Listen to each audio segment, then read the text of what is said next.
My name is Umaima Maryam, roll number 48। आज जो हम टॉपिक डिस्कस करने जा रहे हैं वो है O Williamson's model of managerial discretion. अब विलियमसन के मॉडल में जो प्रॉफिट है वो एक कॉन्स्टेंट के तौर पे काम करता है, यानी कि जो एक मिनिमम लेवल ऑफ प्रॉफिट जो है वो शेयर होल्डर की तरफ से जो है वो टॉप मैनेजमेंट को दिया जाता है। और इस मिनिमम प्रॉफिट को अचीव करना टॉप मैनेजमेंट के लिए ज़रूरी होता है, क्योंकि अगर यानी कि जो टॉप मैनेजमेंट जो है वो इस मिनिमम यानी कि जो कॉन्स्टेंट प्रॉफिट होता है उस लेवल को अचीव नहीं करेगी तो जो उसकी जो जॉब सिक्योरिटी होती है वो एट रिस्क चली जाती है। तो जो मैनेजरल यूटिलिटी फंक्शन होगा उसमें क्या होंगे, कुछ वेरिएबल्स ऐड होंगे। उसमें क्या है, हमारे पास सैलरीज है, पावर है, स्टेटस है, प्रेस्टीज है, प्रोफेशनल प्रोफेशनल एक्सीलेंस है। तो इस हिसाब से जो मैनेजरल यूटिलिटी होती है, जो टॉप मैनेजमेंट होती है, उसकी यूटिलिटी फंक्शन में ये 6 वेरिएबल्स ऐड होते हैं, ये वाले स्टेटस, पावर, प्रेस्टीज वाले। अब अगर हम इन वेरिएबल्स को देखें, जो इनमें जो सैलरी होती है ना, उसके अलावा जो तमाम वेरिएबल्स होते हैं वो क्या होते हैं, हमारे पास मैयरेबल होते हैं, यानी कि हम इन्हें मैयर कर सकते हैं। और इस सैलरी के अलावा जो तमाम वेरिएबल जो हैं वो नॉन मैयरेबल हैं। लिहाजा हम क्या करते हैं कि हम इन तमाम वेरिएबल्स को, जो यानी कि जो वेरिएबल्स हैं उन वेरिएबल में एक्सप्रेस करते हैं जिनको इजीली मॉनेटरी टर्म में मेजर कर सकते हैं। तो इस हिसाब से अगर हम देखें कि हमारे पास जो स्टाफ एक्सपेंडिचर हैं, एमोलमेंट्स हैं, डिस्क्रिशनरी इन्वेस्टमेंट है, इनको क्या करेंगे हम प्रॉक्सी वेरिएबल के तौर पर इस्तेमाल किया जाएगा मैनेजर यूटिलिटी फंक्शन के लिए। अगर हम इन वेरिएबल को यूज़ करें तो हमारे पास जो मैनेजर्स का यूटिलिटी फंक्शन बनेगा वो क्या होगा, U M is a function of S M I D. S किसे ज़ाई कर रहा है, स्टाफ एक्सपेंडिचर को, एम मैनेजरल एमोलमेंट्स को, आई डी डिस्क्रिशनरी इन्वेस्टमेंट को। अब जो स्टाफ एक्सपेंडिचर है इनमें क्या होता है, स्टाफ की सैलरीज जो है वो भी इंक्लूड की गई। और जो एम है हमारे पास मैनेजरल एमोलमेंट्स हैं, इससे बाद मैनेजरल एमोलमेंट्स के क्या होता है मेन, इसमें जो मैनेजर्स के एक्सपेंसेस होते हैं, एक्सपेंसेस अकाउंट्स हैं, वो भी शामिल होंगे। यानी कि फिर ये कह लें कि कंपनी जो लोगों को फैसिलिटीज़ देती है या फिर ये कह लें कि जो कार देती है वो भी इसमें क्या होगी, ऐड होगी। ID discretionary investment, it's means एक मैनेजर्स की जो डिस्क्रिशनरी होती है इन्वेस्टमेंट अंडरटेकिंग के हवाले से, तो उसको जाहिर करते हैं जो यानी कि एक जो मैनेजर्स होता है या जो टॉप मैनेजमेंट होती है वो इन्वेस्टमेंट के हवाले से जितने भी डिसीज़न लेती है उसके लिए वो इंडिपेंडेंट होते हैं। उसके लिए उन्हें यानी कि किसी भी किस्म का जो प्रेशर है, यानी जो किसी भी किस्म का प्रेशर जो है वो बर्दाश्त नहीं करना पड़ता। सिर्फ एक कॉन्स्टेंट इन्हें बर्दाश्त करना पड़ती है जो कि हमारे पास क्या है, मिनिमम प्रॉफिट कॉन्स्टेंट की शक्ल में मौजूद होती है। अब हम ओ विलियमसन मॉडल जो है उसके इक्विलिब्रियम को डिस्कस करने से पहले हमारे पास जो बेसिक रिलेशंस हैं और डेफिनेशन है उसे बयान करेंगे।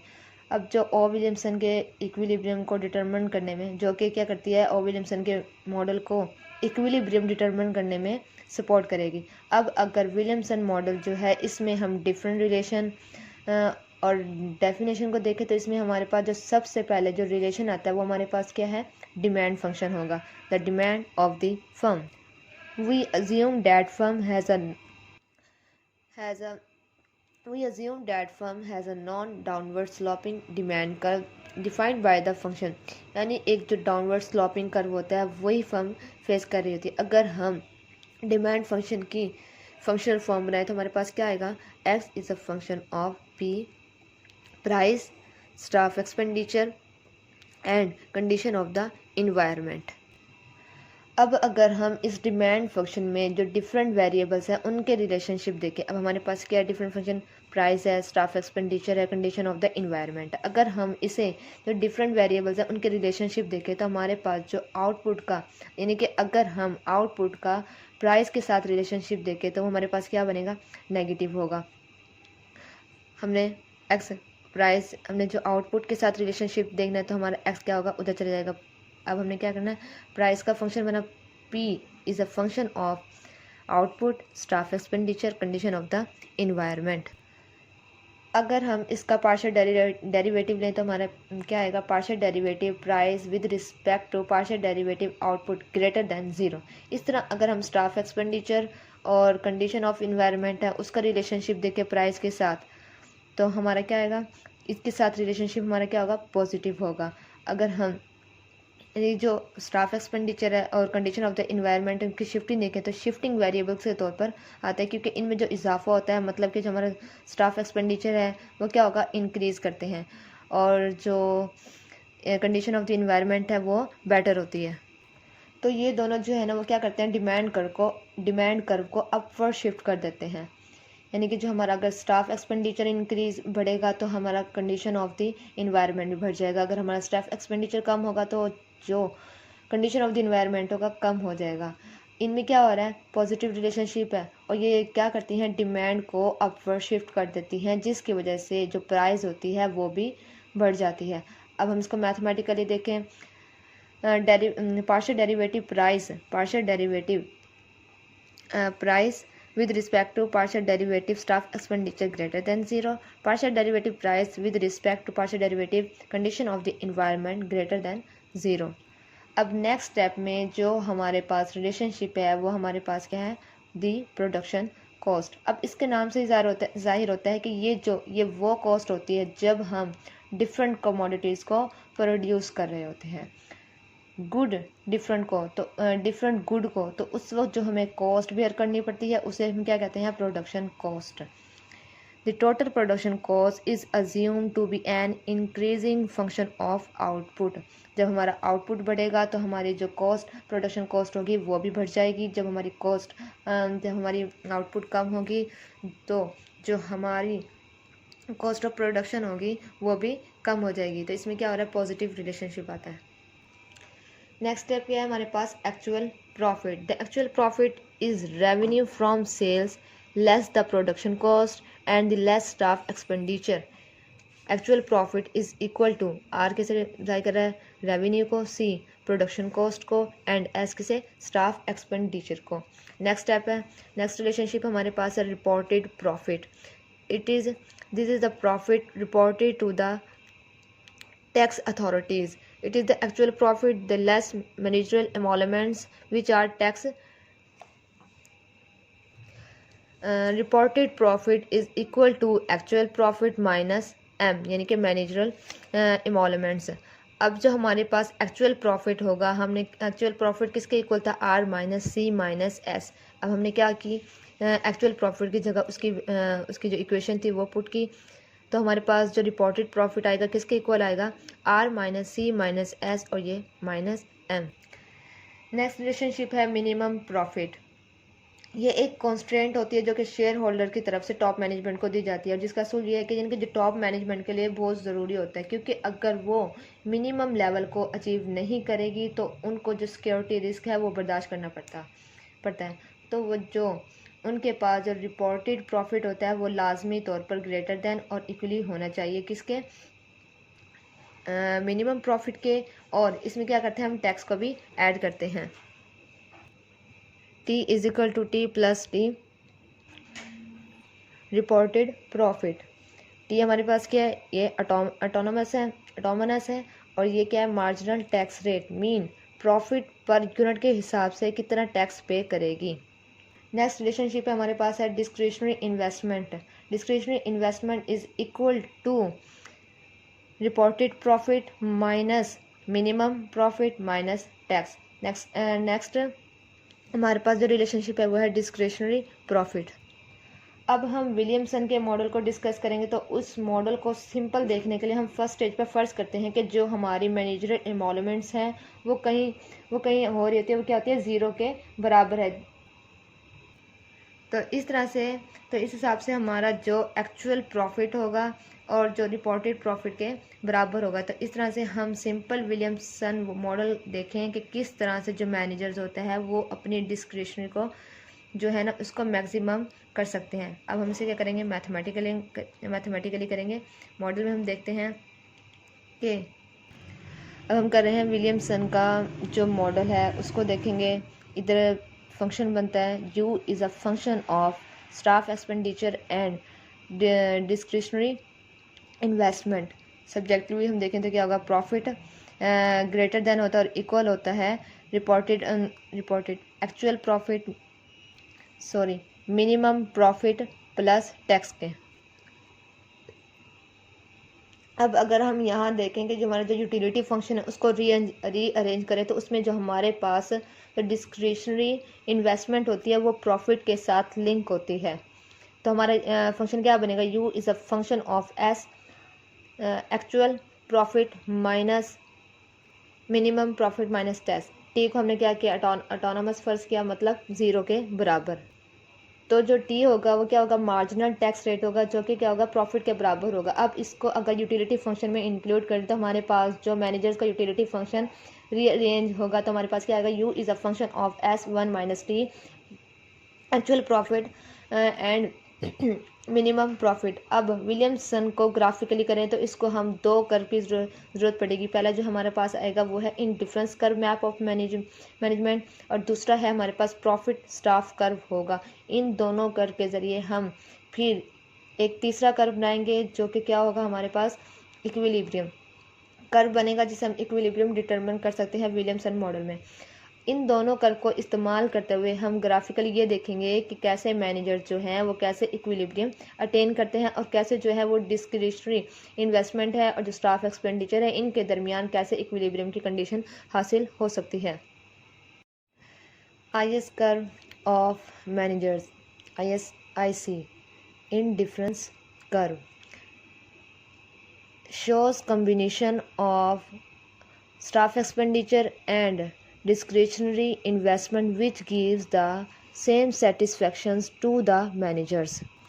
ये कर्व ये शो करता है कि जो स्टाफ एक्सपेंडिचर है और जो प्रॉफिट डिस्क्रिशनरी है इन पेयर्स को बयान करता है जिनके दरमियान जो टॉप मैनेजमेंट होती है, टॉप मैनेजर जो होते हैं वो इनडिफरेंस रहते हैं। एक पेयर को दूसरे पेयर पे क्या करना पड़ता है, प्रेफरेंस ये एक पेयर को दूसरे पेयर पर प्रेफरेंस नहीं देते। अब यहाँ पे जो हमारे पास इनडिफरेंस कर्व होगा मैनेजर्स का वो क्या है, ये। अब जो ग्राफ होगा हमारे पास ट्रेडिशनल डिफरेंस कर्व बनेगा जो कि हमारे पास यूटिलिटी कर्व ऑफ मैनेजर्स को शो करेगा। अब इसकी वही फंडामेंटल होती है कि ये जितना हायर होता है उतना ही मोर लेवल ऑफ सेटिस्फेक्शन को जाहिर करेगा, जितना ओरिजिन के करीब होगा उतना ही हमारा जो लेस लेवल ऑफ सेटिस्फेक्शन होगा, यानी कि जितना हायर होगा उतना मोर लेवल ऑफ सेटिस्फेक्शन होगा, लेकिन जितना ओरिजिन के करीब होगा उतना ही लेस लेवल ऑफ सेटिस्फेक्शन होगा। तो अब जो नेक्स्ट स्टेप हमारे पास जो कर्व बनेगा वो क्या है, प्रॉफिट स्टाफ कर्व। तो ये हमारे पास जो कर्व है वो एक रिलेशनशिप को जाहिर करता है किसके दरमियान, स्टाफ और डिस्क्रिशनरी प्रॉफिट है इन दोनों के दरमियान। अब इनके दरमियान जो रिलेशनशिप है वो एक कम्प्लेक्स किस्म का रिलेशनशिप एग्जिस्ट करता है। वो इस तरह के जैसे जैसे हम अपने स्टाफ एक्सपेंडिचर को बढ़ाते हैं तो जो हमारा जो डिस्क्रिशनरी प्रॉफिट की वैल्यू होती है वो भी बढ़ना शुरू हो जाती है, लेकिन ये एक सर्टेन ये लेवल तक है ना, तो इनके दरमियान जो पॉजिटिव रिलेशनशिप है वो फॉल कर सकता है।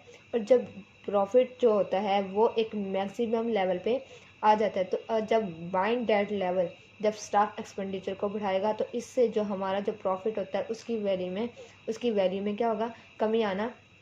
उसे क्या करना पड़ेगा, वैल्यू उसकी प्रॉफिट की जो वैल्यू होगी ना उसमें कमी का सामना करना पड़ेगा। और जो डिफरेंट कंडीशन है वो फेसेस करना पड़ती है किसी भी फर्म को या फिर टॉप मैनेजमेंट को, सेल्स और कॉस्ट के हवाले से। शुरू में जब ये लॉस होता है तो वो हमें क्या करनी पड़ती है, बेयर करना पड़ती है। फिर प्रॉफिट जो होता है 0 होता है। फिर जैसे जैसे डिफरेंस होता है रेवेन्यू और कॉस्ट कर्व के दरमियान तो ये क्या होता है, बढ़ता चला जाता है। वैसे वैसे ही जब रेवेन्यू और कॉस्ट कर्व के दरमियान बढ़ता चला जाता है वैसे वैसे हमारा प्रॉफिट भी बढ़ता रहता है। और फिर जहाँ पर हमारा जो डिफरेंट होगा मैक्सिमम होता है वहाँ पर प्रॉफिट की हमारी क्या होती है, मैक्सिमम पॉइंट हमारा क्या होता है, आ जाता है। और फिर उसके बाद जो हमारा होता है प्रॉफिट वो फॉल करना शुरू हो जाता है। अब अगर हम यहाँ पर देखें तो हमारे पास स्टाफ एक्सपेंडिचर और डिस्क्रिशनरी प्रॉफिट, तो ये हमारे पास यहाँ पर क्या आ गए, 3 पॉइंट आ गए, ए बी एंड सी।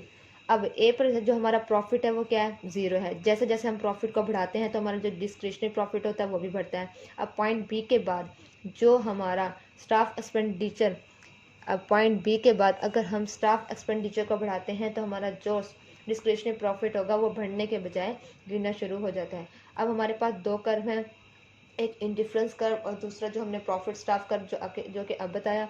अब हम इन दोनों कर्व को इस्तेमाल करते हुए देखेंगे कि जो हमारा इक्विलिब्रियम देखेंगे और विलियमसन का, उसको डिटरमिन करेंगे, जबकि प्रॉफिट और मिनिमम कॉस्ट हमें कांस्टेंट है जिसमें शेयर होल्डर्स की तरफ से दी गई है। कैसे टॉप मैनेजमेंट है वो इक्विलिब्रियम हासिल करेगी जो उनकी सेटिस्फेक्शन को, उनकी यूटिलिटी को मैक्सिमम कर सके। तो इसमें जो हमारा पॉजिटिव पार्ट होगा वो हम सिर्फ इसे कंसीडर करेंगे क्योंकि जो हमें मिनिमम प्रॉफिट है वो एक्सोजनसली वेरिएबल के तौर पर शेयर होल्डर की तरफ से होता है, वो हमें लाजमी तौर पर अचीव करना पड़ता है। यानी कि जो मैनेजर्स होते हैं वो किसी भी सूरत में इसे बेयर नहीं कर सकते। अब अगर हमें जो स्टाफ एक्सपेंडिचर का कर दिया हुआ होता है उसके साथ ही हमें स्टाफ एक्सपेंडिचर का कर दिया है और इंडिफरेंस कर मैप ऑफ मैनेजर्स भी दिया गया हो, अगर हम इन दो कर्व के साथ, जो दो कर्व हमने डिस्कस किए, अगर हम इन दो कर्व के साथ एक और अगर साथ में हम जो हमारे पास मिनिमम कॉन्स्टेंट है वो अटैच करें, मिसाल के तौर पर अगर हम डायग्राम को क्रिटिकली एनालाइज करें तो हमारे पास जो टॉप मैनेजमेंट होती है उनकी यूटिलिटी मैक्सिमम तब होती है जब उनकी मैक्सिमम, यानी कि जब उनका मैक्सिमम पॉइंट बी है।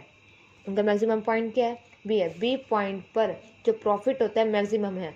अब यहाँ पर जो हमारी डिस्क्रिशनरी एक्सपेंडिचर की वैल्यू जो है वो मैक्सिमम है। इस तरह जो स्टाफ एक्सपेंडिचर है वो स्टाफ मैक्सिमम के बराबर है, मगर यहाँ पर क्योंकि हमारी जो टॉप मैनेजमेंट होती है उससे एक कॉन्स्टेंट फेस करना पड़ती है in term of exogenously determined minimum level of profit. और यानी कि जो हमारे पास पॉइंट ई के ऊपर आएगा, हमारे पास जो टॉप मैनेजमेंट होती है उस वक्त इक्विलिब्रियम कंडीशन में होती है जब हमारा जो इंडिफरेंस कर्व होता है मैनेजर्स का, और इसी तरह से जो स्टाफ एक्सपेंडिचर है और जो मिनिमम प्रॉफिट कांस्टेंट होते हैं, ये तीनों एक पॉइंट पर इकट्ठे हो जाते हैं।